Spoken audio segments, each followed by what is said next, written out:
Le billet d'humeur, Annette Lévy-Villard. Bonjour Margot. Eh bien, j'ai cherché un sujet optimiste pour ce coup de cœur de la rentrée, mais c'est raté. Je suis tombée cette semaine sur le dernier sondage sur Le Pen, Marine, publié dans Libération. On a interrogé 1000 personnes et on apprend sans surprise que l'image de Marine, on dit de plus en plus Marine, c'est cool, s'améliore de jour en jour. Même si les sondages peuvent se planter, celui-ci ne fait que mettre des chiffres sur ce que nous savons tous. Même Marine Le Pen, est en train de réussir son pari de dédiabolisation. D'enlever peu à peu les habits noirs de fascistes d'extrême droite dont était habillé son père, Jean-Marie. Pas tout à fait. Quand on demande quel est le positionnement politique de la fille, ils sont une grande majorité, 57%, à répondre sans hésiter à l'extrême droite.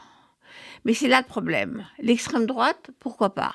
L'étiquette d'extrême droite n'est plus un repoussoir, comme on l'a vu dans l'élection chez nos voisins italiens, de la première ministre Giorgia Meloni, qui se réclamait sans gêne de Mussolini, l'inventeur du fascisme. Eh bien, on voit dans ce même sondage que Marine Le Pen ne fait plus peur. Ils ne sont plus qu'une moitié, 51%, à dire qu'ils ont une opinion négative de la chef du Rassemblement national. Il y a seulement 2 ans, en 2021, c'était net, ils étaient 64% à dire que Le Pen leur faisait peur. Alors, si ni Marine ni l'extrême droite ne font plus peur, pour la moitié des gens, cela fait presque une majorité. Et pour déprimer l'extrême gauche, on découvre dans ce sondage que l'extrême gauche est vue comme moins radicale et moins dangereuse que les insoumis de Jean-Luc Mélenchon. Ces quelques statistiques ne font que confirmer une tendance dans la France d'aujourd'hui, un climat. Quand le républicain ex-président de la République, Nicolas Sarkozy, fait la promo de son dernier livre en proposant pour l'avenir un grand rassemblement du camp de la droite avec, dedans, Zemmour et ses amis. Et puisqu'on parle de Zemmour, poursuivi pour avoir affirmé dans un débat avec Bernard-Henri Lévy que Pétain avait sauvé les Juifs français, il avait gagné son procès devant la Cour d'appel de Paris qu'il avait relaxé en expliquant que Philippe Pétain n'avait jamais été condamné pour crimes contre l'humanité. Incultes les juges de la Cour d'appel, parce que les crimes contre l'humanité ont été institués par le procès de Nuremberg qui a eu lieu après le procès de Pétain devant la Haute Cour de justice. Mais la Cour de cassation a cassé cette décision de la Cour d'appel et il y aura un nouveau procès Zemmour. Et dernière nouvelle, ce n'est pas une Le Pen, mais 2 qu'on aura aux européennes en juin prochain.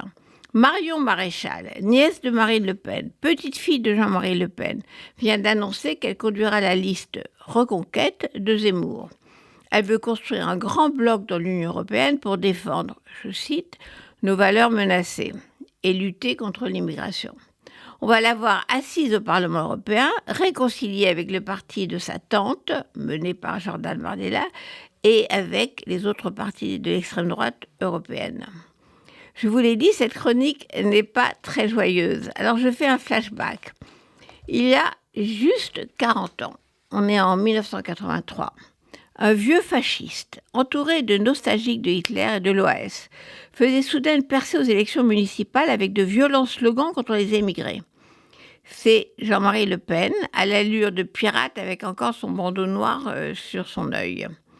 Personne ne le prenait au sérieux, à part Mitterrand qui avait vu la chance de faire exploser la droite traditionnelle en soutenant le Front National.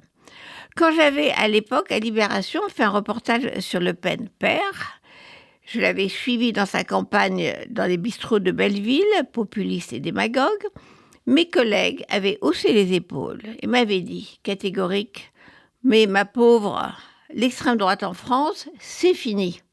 C'était en 1983, on connaît la suite.